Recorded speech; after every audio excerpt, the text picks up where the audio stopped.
You can't be anything that you want to be. Are you telling me, Mike, that I can't just go be a fireman, a police officer? I can't go be a worker like I hear. I want to go get a college degree and go do that? No, you can't be anything that you want to be. When I first heard that, I thought to myself, that guy is crazy for telling me that. And the reality is, as this person went on further, is we can't be anything we want to be because we are destined for what we were created for. I know for so many years in my life, somebody says, Mike, do you know what your purpose is in life? Nope, I really don't. I think it has something to do with this, I think it has something to do with that. Until I went through a transformational phase in my life and I got rid of all that shame and started accepting myself, I did not know what my purpose is. Now I see what my destiny is. It's like a calling. And you probably have had some experiences with people that had said, I feel like this is my calling in life. And they seem on fire, they're glowing, their energy is on fire, they're speaking with just a beautiful voice. But most people don't know what that is. And it's partly because in family systems in school, like I mentioned in part 1, you're not taught to think for yourself. You're not taught to have a creative thought. And if you did have that, like I did in childhood, you're going to get pounded on. So it starts there with not being able to think for yourself.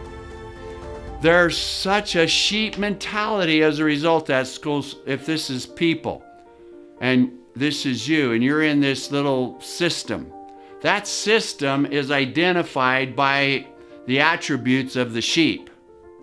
They go around, they raise their hand, they stand in line, they drive the same car, they dress the same, they talk the same, they eat the same food, they believe the same, they earn the same income.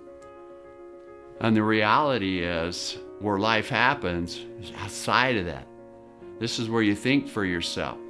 It's also where you're going to get the most criticism and judgment from the sheeples. Until you're so creative and your voice is heard and you come up with a great idea, then everyone follows you. Regard where you go, they'll follow you. When you get outside of that, that's your destiny. That's what I'm talking about.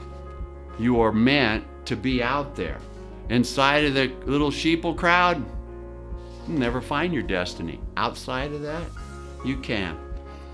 As Marianne Williamson taught in her beautiful little poem, Our Deepest Fear, she says, our deepest fear is not that we are inadequate. Our deepest fear is that we are powerful beyond measure.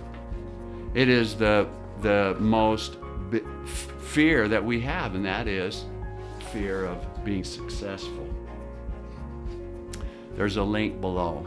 Click on that and download my unique questionnaire, What's Holding You Back questionnaire. And in there, for the first time, you're going to get a sense for what's holding you back.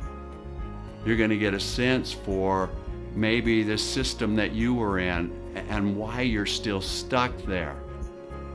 Click on that link and download that questionnaire and start answering some of that question for you.